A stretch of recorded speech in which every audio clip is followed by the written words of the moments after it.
Di awal film, seorang pria misterius berjalan mendekati seseorang dan membunuhnya tepat di depan umum.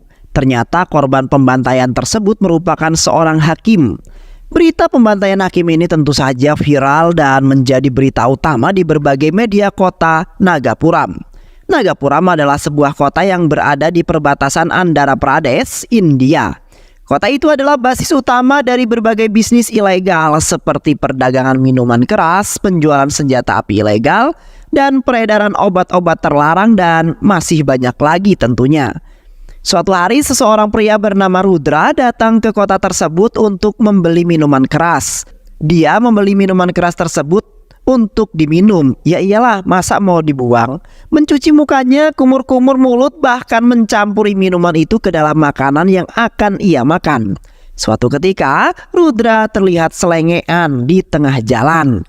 Dia tengah santuy menghalangi jalan sebuah mobil yang akan melintas. Mobil itu tentu saja mengklakson Rudra yang menghalangi jalannya. Namun bukannya segera minggir dari tengah jalan, Rudra justru marah dan membuat Toto, pengendara mobil, menjadi ketakutan. Toto adalah seorang pria beragama Hindu yang hendak pergi ke rumah calon istrinya yang bernama Seher. Namun sesampainya di sana, Seher justru kabur dari rumahnya bersama sang ayah. Seher tak ingin putrinya menikah dengan Toto yang beragama Hindu. Dia hanya ingin Seher menikah dengan laki-laki Muslim. Namun istrinya terus mendesak dan menjodohkan Seher dengan Toto.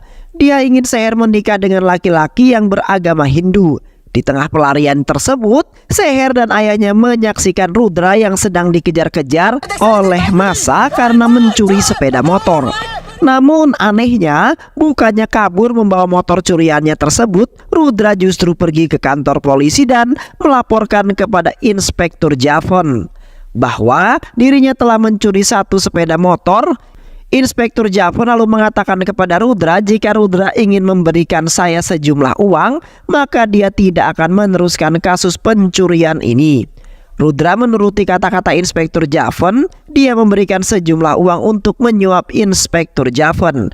Namun bukannya pergi dari sana, Rudra kembali melaporkan kepada Inspektur Javon bahwa dia juga telah mencopet dompet milik seorang pria. Inspektur Javon kembali mengatakan kepada Rudra, jika dia memberikannya sejumlah uang, maka Inspektur Javon tidak akan melanjutkan kasus pencopetan tersebut. Rudra kembali menuruti permintaan Inspektur Javon. Dia menyerahkan uangnya, kemudian pergi dari sana. Namun tak lama kemudian Inspektur Javon menyadari bahwa dompet yang dicopet oleh Rudra adalah dompet miliknya. Kemale. Rudra lalu pergi ke sebuah perdagangan senjata ilegal. Dia meminta agar pedagang tersebut menunjukkan semua senjata yang dimiliki oleh mereka semua. Rudra lalu mengambil sebuah pistol dan menodongkan kepada penjual. Dia mengancam agar penjual tersebut memberikan semua uang miliknya kepada Rudra. Penjual yang takut dengan ancaman Rudra tentu saja memenuhi permintaannya tersebut. Dia memberikan semua yang dimilikinya kepada Rudra. Setelah tujuannya tercapai, Rudra lalu pergi dari sana dan kembali menjalankan aksinya.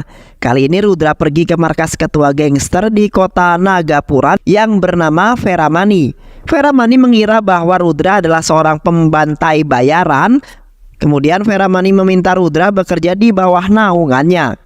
Dia berjanji akan memberikan Rudra uang yang sangat banyak jika berhasil membantai seseorang. Rudra juga akan dibantu oleh seorang polisi dalam menjalankan tugasnya nanti. Tapi sebelum itu, Veramani ingin menguji Rudra terlebih dahulu. Dia ingin melihat beberapa akurat Rudra dalam menembak sasarannya. Rudra diminta untuk menembak target yang ada jauh tepat di depannya sana. Namun bukannya menembak target tersebut, Rudra justru menembak kepala Veramani tepat di hadapan anak buahnya. Anak buah Veramani tentu saja terkejut dengan hal tersebut. Mereka murka dan langsung menyerang Rudra. Rudra dikeroyok, namun dia berhasil menghajar dan melibas mereka semua dengan sangat mudah. Di sisi lain, seorang polisi yang tadi ada di sana menghubungi kantornya untuk meminta bantuan. Namun hal tersebut diketahui oleh Rudra. Rudra ingin menghabisi polisi itu, namun tiba-tiba sekelompok polisi yang tadi dipanggil sudah sampai ke lokasi dan langsung menodongkan Rudra. Polisi tadi menjelaskan kepada rekan-rekannya bahwa Rudra telah menghabisi Feramani. Namun Rudra mengatakan kepada mereka semua bahwa Feramani memang layak untuk dihabisi. Dia adalah seorang yang sudah membunuh hakim. Polisi-polisi yang ada di sana tentu saja bingung bagaimana mungkin Rudra mengetahui bahwa Feramani adalah pelaku pembantaian itu, sedangkan polisi saja masih belum menemukan tersangkanya. Salah satu dari polisi itu kemudian bertanya, siapakah Rudra yang sebenarnya? Rudra dengan lantang menegaskan bahwa dirinya adalah Rudra Aditya Devraj, seorang wakil komisaris yang baru saja dipindah tugaskan dari kota Mumbai. Dia akan membasmi semua kejahatan kecil maupun kejahatan besar yang ada di kota ini, ujar Rudra. Semua polisi yang ada di sana sontak saja langsung memberikan hormat kepada Rudra. Rudra lalu mengatakan kepada polisi yang tadi terlibat dan menjadi anak buah Feramani akan dipecat dan ditahan dengan dakwaan konspirasi kejahatan. Suatu hari sebuah rombongan mobil datang ke kota Nagapuram. Rombongan itu disambut meriah oleh pejabat-pejabat penting yang ada di sana. Ternyata rombongan itu adalah rombongan dari seorang yang bernama Nagori Subramaya. Nagori adalah mafia terbesar yang mengendalikan banyak bisnis ilegal di kota Nagapuram. Dia adalah mafia yang paling ditakuti di kota itu. Bahkan para pejabat, polisi, dan menteri pun tunduk di hadapannya. Nagori selalu memberikan komisi uang suap untuk membungkam mereka. Di sisi lain, Rudra sedang mengumpulkan semua anak buahnya untuk memperkenalkan diri. Rudra adalah sosok yang menakutkan bagi anak buahnya. Dia tak segan-segan memberikan hukuman kepada anak buahnya jika terbukti lalai dan bersalah dalam melaksanakan tugas. Contohnya saja, saat anak buah Rudra telat menaikkan bendera kebangsaan, Rudra langsung menghukum anak buah tersebut dengan menskors beberapa hari. Rudra mengatakan kepada anak buahnya, kalian boleh membiarkan penjahat di kota ini bebas, namun kalian tidak boleh membiarkan masyarakat disakiti. Kita harus menunjukkan bahwa polisi memang melindungi dan mengayomi masyarakat.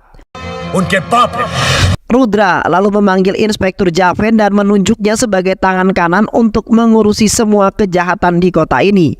Inspektur Javen yang masih loloh kemudian bertanya kepada wakil komisaris Rudra, "Pak, Anda ini sebenarnya polisi atau seorang penjahat sih? Kemarin Anda mencuri motor dan mencopet dompet saya. Sekarang Anda menjelaskan bahwa Anda adalah wakil komisaris polisi di wilayah ini."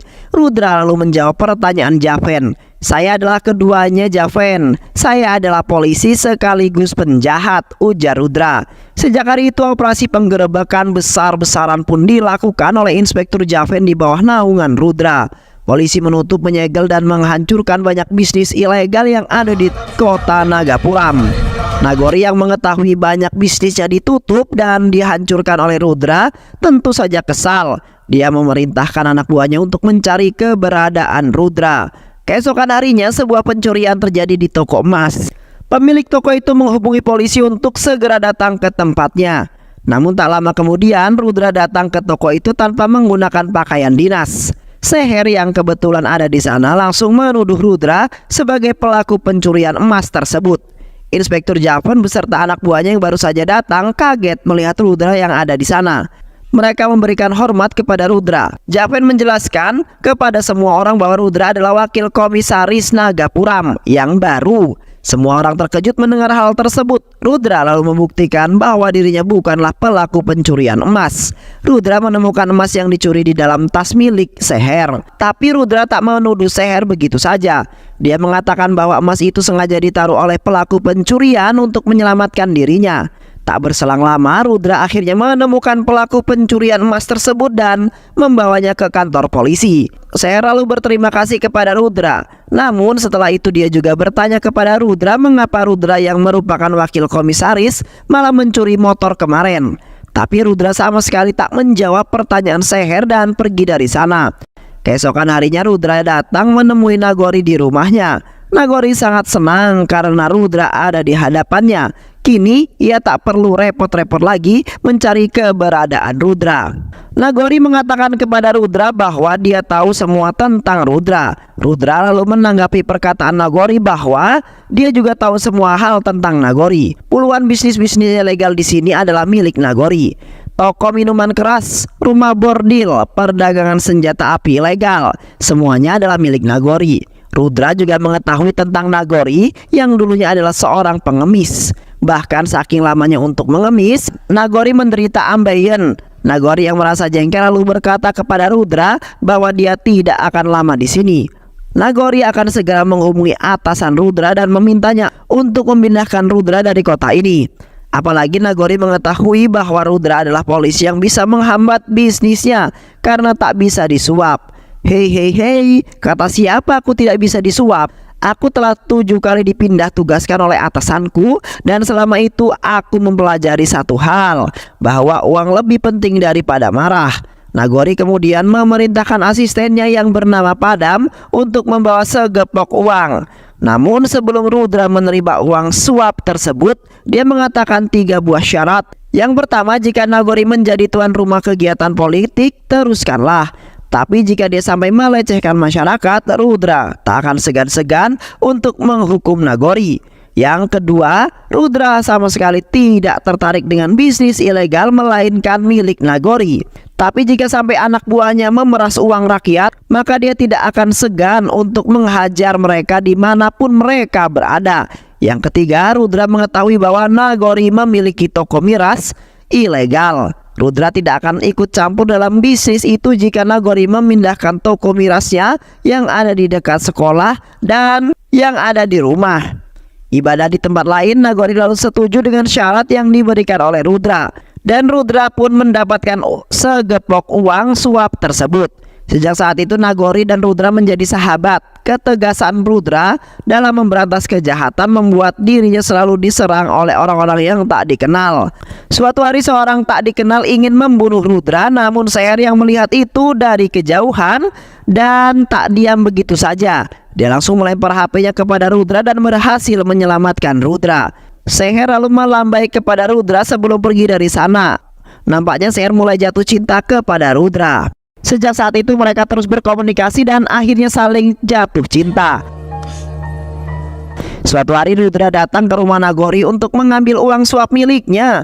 Namun di tengah perjalanan pulang, Seher datang menghentikan mobil Rudra. Seher ingin agar Rudra menghentikan seorang polisi yang sedang memalak masyarakat karena tak ingin Seher curiga padanya. Rudra lalu menuruti permintaan Seher dan menghentikan polisi itu. Di perjalanan pulang, Seher terus menggerutu kepada Rudra bahwa dia sangat membenci orang yang menerima uang suap. Ya, kalau sekarang itu bisa disebut dengan nama serangan fajar kali ya kan? Karena menurutnya menerima uang suap itu jauh lebih buruk daripada membantai. Seher kemudian turun dari mobil dan Rudra merasa lega karena Seher sama sekali tak mencurigainya. Keesokan harinya di kantor polisi, seorang menteri dan anak buahnya datang menghadap Rudra. Sang menteri mengatakan kepada Rudra bahwa anak buahnya telah melakukan pemerkosaan kepada seorang wanita. Anak buahnya itu tak tahan melihat kemulusan dan kemolekan seorang wanita. Rudra lalu bertanya kepada menteri itu jika anak menteri memiliki kualitas yang sama dengan wanita yang diperkosa itu, apakah Rudra boleh memperkaosnya? Sang menteri tentu saja marah mendengar kata-kata Rudra. Tapi Rudra kembali memarahinya. Rudra lalu mengusir mereka dari sana dan dia tidak akan memproses kasus pemerkosaan itu, ujar Rudra yang menatap mereka dengan sangat tajam. Keluarga korban yang melihat anak buah menteri itu dibebaskan tentu saja protes kepada Rudra. Mereka semua bertanya kepada Rudra bagaimana cara membebaskannya pelaku pemerkosaan itu dan tidak menghukumnya, padahal jelas-jelas bahwa anak buah menteri itu telah melakukan tindak kejahatan pemerkosaan. Rudra kemudian menjelaskan kepada keluarga korban bahwa hukum tidak akan bisa menjerat orang tersebut karena orang itu merupakan anak buah menteri. Namun kalian tidak perlu khawatir karena dirinya lah yang akan menghukum anak buah menteri tersebut, ujar Rudra. Tak lama kemudian beberapa orang kembali datang ke kantor Rudra untuk menyampaikan keluhannya. Mereka mengeluhkan tentang pom bensin yang telah melakukan kecurangan karena mengurangi takaran pengisian bensin. Rudra sama sekali tidak menanggapi laporan tersebut karena dia tidak memiliki wewenang untuk menyelesaikan masalah itu. Tapi ketika masyarakat menunjukkan seorang wanita yang telah dianiaya, Rudra seketika murka dan berubah pikiran. Rudra langsung datang ke pom bensin yang dimaksud dan menghajar pegawai yang melakukan penganiayaan hingga babak belur. Usut punya usut, ternyata pom bensin itu milik Nagori. Anak buah Nagori yang mengetahui hal tersebut langsung datang dan menyerang Rudra. Mereka berusaha untuk melukai Rudra. Namun Rudra dengan mudah mengalahkan mereka semua. Rudra lalu menyegel pom bensin tersebut. Nagori yang mengetahui hal tersebut tentu saja marah. Nagori lalu pergi bersama anak buahnya untuk mencari Rudra. Mereka mencegat Rudra yang tengah asik bermesraan dengan Seher di dalam mobil. Nagori lalu mengancam Rudra dan menyampaikan keluhannya. "Hei Rudra, mengapa kamu tega sekali menyegel pom bensin milikku itu, Padahal aku tidak pernah lupa memberikanmu uang suap. Jika kau sampai melakukan hal seperti ini lagi, maka aku pasti akan menghabisimu," ujar Nagori. Nagori lalu pergi meninggalkan Rudra di sana. Tak lama kemudian Seher yang mengetahui fakta tersebut juga pergi meninggalkan Rudra dengan perasaan kecewa. Dia sama sekali tak menyangka jika Rudra mau menerima uang suap. Keesokan harinya Rudra datang menemui Nagori dan menyampaikan bahwa pom bensinnya telah dibuka kembali. Nagori tentu saja gembira mendengar kabar tersebut. Dia mengira bahwa Rudra telah tunduk kepada dirinya. Sebagai peringatan atas keberhasilannya tersebut, Rudra berencana untuk menggelar sebuah pesta. Dia juga meminta anak buahnya untuk mengundang Rudra hadir ke pesta tersebut. Singkat cerita, pesta pun digelar dan Rudra datang ke acara pesta tersebut. Dia bernyanyi dan bergoyang bersama Nagori di sana. Mereka sangat bahagia seolah tak terjadi apa-apa kemarin. Tapi setelah pesta selesai, ternyata dugaan bahwa Rudra telah tunduk kepada Nagori ternyata salah. Rudra sengaja datang untuk memberikan peringatan kepada Nagori. Dia menembakkan pistolnya lalu berkata kepada Nagori, "Kamu telah melakukan suatu kesalahan karena berani mempermalukanku di hadapan wanita yang aku cintai. Aku menutup pom bensin milikmu itu bukan alasan salah satu pegawai di sana telah menganiaya seorang wanita di depan umum. Dan itu sama saja dengan melecehkan harga diri rakyat itu. Aku sudah mengatakan kepadamu bahwa aku akan menghukum siapa saja yang berani melakukan hal keji," ujar Rudra. Rudra juga menegaskan kepada Nagori bahwa dia menerima uang suap itu hanya untuk menutupi kasus kejahatan Nagori, bukan untuk melarang dirinya bertugas. Di sisi lain, Seher yang sudah mengetahui bahwa Rudra menerima suap membuat nafsu makannya hilang. Tapi tak lama kemudian, sekelompok pria datang untuk menculik Seher. Ternyata penculikan Seher itu diperintahkan oleh Rudra. Rudra yang sengaja memiliki leher untuk menjelaskan tentang uang suap tersebut. Rudra tak ingin dirinya dipindah tugaskan cuma gara-gara menghalangi bisnis para mafia. Rudra ingin memberantas kejahatan di kota ini. Oleh karena itu, untuk mewujudkan keinginannya, maka dia harus mendekati para mafia. Itulah mengapa dia sengaja menerima uang suap agar para mafia sama sekali tidak curiga. Seher kini memahami tindakan Rudra setelah hubungan mereka membaik. Di sisi lain, Nagori sedang meminta saran kepada anak buahnya. Salah satu anak buahnya lalu mengatakan kepada Nagori bahwa kita bisa menghabisi Rudra dengan bom ponsel ini, Pak. Cukup menekan tombol hijau saja dan bom akan meledak saat itu juga. Tapi saran itu ditolak oleh Nagori. Nagori mempunyai rencana lain. Dia meminta semua anak buahnya untuk menutup pasar dengan alasan akan ada kegiatan partai. Para pedagang yang ada di pasar tersebut kemudian mengadu kepada Rudra. "Pak, bagaimana nasib kami ini? Jika kami tidak bisa mencari makan, maka kami bisa saja mati." Nagori menutup pasar secara paksa dan kami tidak mengetahui beberapa lama pasar akan ditutup. Rudra yang mendengar hal tersebut meminta mereka untuk berjualan di sana. Nagori yang mengetahui hal itu kemudian mengirimkan anak buahnya untuk mengobrak-abrik pasar. Namun di saat yang bersama Rudra juga datang bersama jajaran kepolisian. Awalnya mereka sama sekali tak takut dengan kedatangannya. Tapi ketika Rudra mengeluarkan parang dan tak segan-segan akan menghabisi mereka, seketika nyali mereka pun saat itu langsung menciut. Mereka pergi meninggalkan pasar. Semua orang bersorak dan bangga kepada Rudra, namun tidak dengan Nagori. Dia menjadi gerah kepada Rudra berhasil menjadi pahlawan oleh masyarakat. Singkat cerita, Rudra baru saja menikah dengan Seher. Upacara pernikahan pun digelar dengan sangat meriah. Tapi tak lama kemudian acara terpaksa harus dihentikan. Mereka tidak mengatakan apapun kepada Rudra. Mereka hanya ingin Rudra segera ikut mereka ke dalam pasar. Dan sesampainya di sana, betapa syoknya Rudra melihat banyak orang yang sudah tewas menjadi mayat. Mereka lalu mengatakan kepada semua orang, ini adalah perbuatan anak buah Nagori. Bagaimana para pedagang dan masyarakat dengan meledakkan bom yang mereka bawa. Rudra yang sudah sangat murka tanpa pikir panjang lagi langsung menerobos masuk ke dalam rumah Nagori. Kedatangan Rudra sudah dinanti-nanti oleh Nagori. Nagori berkata kepada Rudra, "Hei pengantin baru, bagaimana kado yang kukirimkan tadi sangat luar biasa bukan?" Rudra yang penuh amarah mengancam akan membuat Nagori membayar semua perbuatannya tersebut.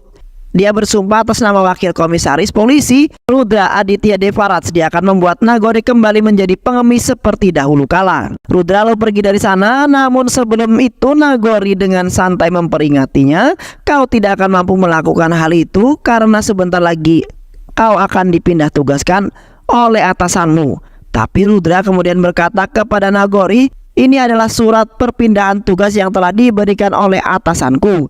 Di dalam surat ini aku akan segera dipindahkan 7 hari lagi. Dan itu adalah waktu yang cukup bagiku untuk menghancurkan dirimu." Rudra lalu pergi dari sana dan langsung mengganti seragamnya. Rudra mulai bergerak untuk menyegel semua usaha milik Nagori. Rumah-rumah bordil Nagori, truk-truk barang ilegal Nagori, toko-toko miras milik Nagori, perusahaan tambang batu milik Nagori, adalah agen perumahan milik Nagori, dan usaha perikanan mobil Nagori dan usaha perikanan milik mobil semuanya telah disegel dan ditutup oleh Rudra. Nagori yang mengetahui hal tersebut tentu saja murka. Dia meminta anak buahnya untuk segera menculik Seher dan membantunya kemarin. Tapi aksi penculikan itu diketahui oleh Rudra. Dia sedang dikejar oleh beberapa preman. Beruntung Rudra dan anak buahnya sampai tepat waktu. Mereka berhasil menunjukkan Seher dan menyelamatkannya. Keesokan harinya saat Rudra ingin membelah dan menikmati durian Seher, sebuah telepon masuk dan mengganggu kesenangan Rudra. Penelpon itu mengatakan bahwa sebuah bom telah ditemukan di pasar. Rudra yang mendengar hal itu langsung bergegas pergi ke pasar bersama tim genggamannya. Namun sesampainya di sana, Rudra yang telah melakukan pengecekan tak menemukan beberapa bom tersebut. Sang penelpon lalu mengatakan kepada Rudra bahwa bom itu berada di rumah sakit. Rudra bersama timnya langsung menuju rumah sakit, namun kembali tidak menemukan keberadaan bom tersebut. Sang penelpon lalu kembali mengatakan kepada Rudra bahwa bom itu berada di bawah patung persis di seberang pom bensin. Rudra lagi-lagi langsung pergi ke sana, namun sesampainya di sana ternyata padam. Asisten Nagori dan seorang menteri anteknya Nagori telah mempermainkan Rudra.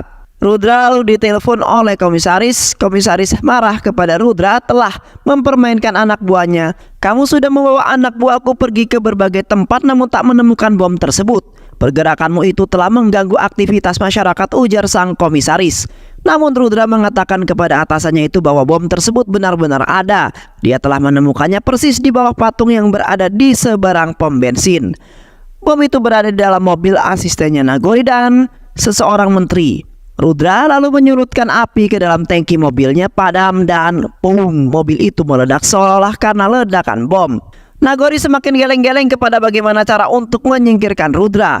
Dia lalu menghubungi komisaris yang ternyata tunduk kepada Nagori. Komisaris meminta Rudra membawa 1 batalion pasukannya untuk mengawal pawai seorang MLA bernama Prasad. Tapi Rudra meminta atasannya itu untuk membatalkan izin acara pawai tersebut. Rudra menilai jika pawai tetap dilakukan maksimal ada kemungkinan bakal terjadi sebuah kerusuhan. Walaupun begitu, komisaris tetap berpegang teguh pada pendiriannya. Ini adalah perintah pengantin Rudra. "Kerjakanlah, jika terjadi sesuatu aku yang akan bertanggung jawab." Komisaris juga menambahkan agar Rudra segera berdamai dengan Nagori agar tidak ada masalah lagi yang terjadi. Tapi Rudra tidak memperdulikannya. Di sisi lain, Nagori dan anak buahnya sedang menyusun rencana untuk menghabisi Rudra saat acara pawai nanti. Tapi Rudra yang mengetahui bahwa Nagori ingin membunuhnya saat acara pawai tentu saja tidak tinggal diam. Dia mengumpulkan seluruh anggotanya dan merencanakan sesuatu. Keesokan harinya acara pawai pun digelar. Rudra dan anak buahnya berhasil memegang kendali jalannya pawai tersebut. Satu persatu rencana Nagori berhasil dipatahkan oleh Rudra. Rudra berhasil menutup sebuah toko tempat Nagori menyembunyikan senjata miliknya. Dia juga berhasil menutup sebuah jalan yang mengarah pada gudang penyimpanan senjata milik Nagori. Rudra menggiring Nagori dan rombongannya itu seperti kawanan bebek. Hingga sampai di suatu jalan, para pedagang yang di sana menyerang rombongan pawai tersebut. Kerusuhan pun terjadi, pertikaian tak dihindarkan lagi. Ternyata kerusuhan itu adalah rencana Rudra. Dia bekerja sama dengan seluruh pedagang untuk menciptakan sebuah kerusuhan tersebut. Di tengah kerusuhan, Rudra mengambil sebuah pistol ilegal yang sudah dipersiapkannya. Rudra lalu membunuh MLA yang menjadi antek Nagori. Dan saat Rudra melihat anak buah menteri yang dulu pernah memperkaos seseorang wanita, dia lalu memberitahukan orang tersebut kepada abangnya korban. Abangnya korban tanpa banyak basa-basi lagi langsung mengejar anak buah menteri tersebut dan membacoknya hingga tewas. Ternyata aksi Rudra yang membunuh para MLA itu diketahui oleh salah satu anak buah Nagori. Dia lalu melaporkan hal itu kepada komisaris. Komisaris tentu saja marah kepada Rudra. Namun Rudra berhasil mengelak tuduhan tersebut. "Pak, ini pistolku, pelurunya pun masih penuh. Bagaimana mungkin jika aku yang menembaknya, sedangkan peluru pistolku masih penuh? Itu artinya bukan akulah yang menembaknya.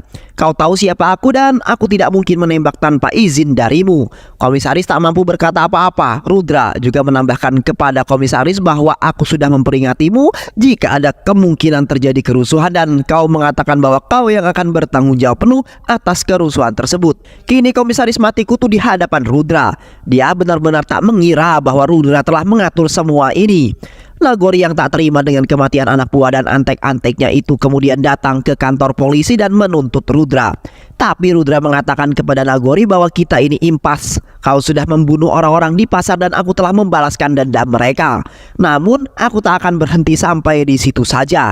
Aku akan membuktikannya sumpahku padamu. Aku akan membuatmu kembali menjadi pengemis seperti dulu. Dan saat kau bertemu denganku nanti, aku akan mengatakan maaf. Aku tidak memiliki uang receh kawan. Setelah perdebatan tersebut, Rudra kembali melancarkan aksinya. Kali ini dia menargetkan Padam, asisten Nagori. Rudra berhasil menculik Padam.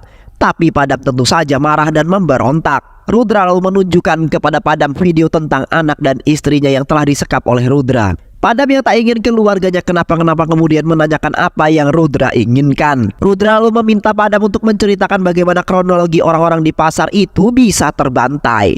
Padam lalu berkata bahwa saat kerusuhan terjadi di pasar, Nagori memberikan sebuah bom ponsel kepada seorang anak bocil. Dia mengatakan kepada anak bocil itu bahwa orang-orang yang bisa menghentikan kerusuhan ini hanyalah Rudra seorang.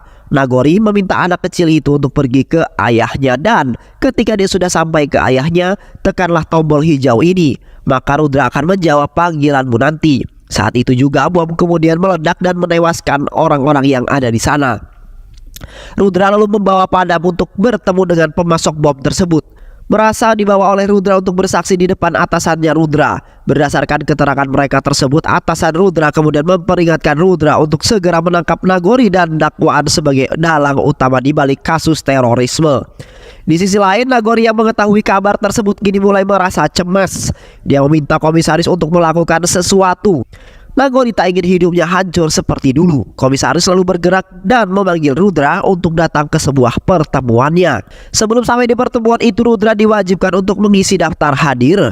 Dia menulis namanya dan mengambil pena yang ada di sana. Sesampainya di tempat pertemuan, ternyata Rudra sudah ditunggu oleh banyak orang penting yang ada di sana. Mereka adalah para MLA setempat, anggota parlemen, menteri atasannya Rudra dan senior-senior Rudra dari kepolisian. Mereka sepakat untuk meminta Rudra berhenti mengganggu Nagori. Namun Rudra menjelaskan kepada mereka semua bahwa Nagori adalah seorang penjahat dan harus segera ditangkap. Salah satu dari orang-orang itu mengatakan kepada Rudra, "Kau adalah polisi yang tidak jujur. Kau juga menerima uang suap dari Nagori. Lantas, apa bedanya kamu dengan penjahat itu sendiri?" Tak lama kemudian seorang bawahan Rudra datang memberikan sebuah dokumen. Ternyata dokumen itu berisi tentang laporan uang suap yang diterima Rudra. Pertama, Rudra menggunakan uang suap sebesar 2 juta untuk diberikan kepada pengemis. Kedua, Rudra memberikan uang suap sebesar 1 juta kepada masyarakat yang rumahnya digusur oleh Nagori. Dan yang ketiga, Rudra memberikan uang suap yang tersisa kepada anak yatim piatu yang tewas karena ledakan bom milik Nagori. Rudra menegaskan kepada mereka semua bahwa dia adalah seorang polisi yang mengabdi pada masyarakat, bukan seperti mereka yang merupakan penjilat ulung yang tamak akan kekuasaan. Mereka yang mendengar hal tersebut tentu saja marah dan tidak terima. Mereka lalu mengeluarkan senjata untuk menakut-nakuti Rudra. Namun Rudra dengan bijak mengeluarkan pena yang tadinya diambilnya. Rudra mengatakan kepada mereka semua bahwa di pena ini terdapat sebuah kamera yang bisa merekam muka dan suara mereka. Rudra lalu mengarahkan pena itu ke semua orang-orang yang ada di sana. Mereka hanya bisa pasrah dan tertunduk malu. Rudra kemudian pergi dari ruangan tersebut untuk menangkap Nagori. Sementara itu komisaris terlihat sedang menghubungi Nagori. Dia mengatakan bahwa dirinya gagal menghentikan aksinya Rudra. Komisaris meminta Nagori mempersiapkan diri karena Rudra akan segera datang untuk menangkap Nagori. Nagori yang kesal kemudian menghentakkan tangannya ke kaca meja. Hentakan itu membuat kaca meja pecah dan melukai tangan Nagori. Tak lama kemudian Rudra sudah sampai ke kediaman Nagori. Rudra bersama anak buahnya menelusuri setiap ruangan untuk mencari Nagori. Namun Nagori tidak ada di rumah tersebut. Nagori telah terlebih dahulu pergi dari rumah itu untuk menyelamatkan diri. Pencarian besar-besaran pun dilakukan oleh Rudra dan anak buahnya. Namun pencarian tersebut masih belum membuahkan hasil. Hari-hari terus berlalu hingga sampai pada hari ke-6. Hamin 1 sebelum Rudra akan dipindah tugaskan, beberapa media datang untuk mewawancarai Rudra. Mereka mengatakan kepada Rudra bahwa ini adalah hari ke-6 dan Rudra masih belum menemukan Nagori. Apa yang harus awak media nanti katakan kepada masyarakat? Katakan saja fakta yang sebenarnya, ujar Rudra. Hingga hari ke-6 sebelum wakil komisaris dipindahkan, pihak kepolisian masih belum bisa menemukan Nagori. Nagori masih menjadi buronan polisi. Di sisi lain, Seher yang mengetahui keadaan suaminya tersebut mengajak Rudra untuk berdoa di sebuah kuil yang jaraknya cukup jauh dari kota Nagapuram. Seher mengatakan kepada Rudra bahwa kuil ini adalah kuil yang sangat sakral. Jika kita berdoa di sini, maka doa kita akan segera dikabulkan. Setelah selesai berdoa, Rudra lalu menghampiri seorang pengemis di kuil tersebut. Dia mengatakan kepada pengemis itu bahwa dia sama sekali tidak memiliki uang receh untuk diberikan. Setelah mendengar kata-kata Rudra, pengemis itu kemudian membuka kain tudungnya dan ternyata pengemis itu adalah Nagori. Rudra mengetahui jika pengemis itu adalah Nagori. Setelah pertama kali datang ke kuil, dia melihat pengemis yang kesulitan duduk diam di tempat. Saat itu juga Rudra ingat bahwa Nagori menderita penyakit wasir alias ambeien. Nagori lalu dibawa Rudra ke suatu tempat. Namun anak buahnya terus menghalangi langkahnya Rudra. Rudra diserang oleh anak buah Nagori. Namun Rudra berhasil mengalahkan mereka semua.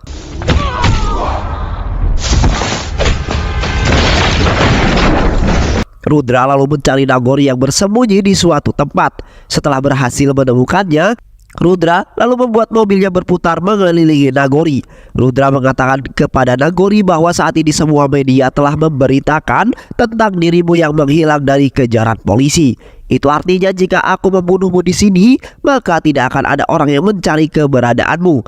Nagori memohon kepada Rudra untuk dilepaskan. Rudra lalu menuruti permintaan Nagori. Rudra pergi menjauh dari hadapan Nagori, tapi ternyata dia pergi bukan untuk melepaskan Nagori, melainkan untuk menghabisinya.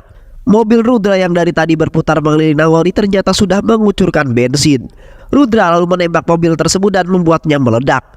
Tubuh Nagori terbakar dengan dahsyat dan akhirnya dia meninggal dunia. Dan film pun selesai.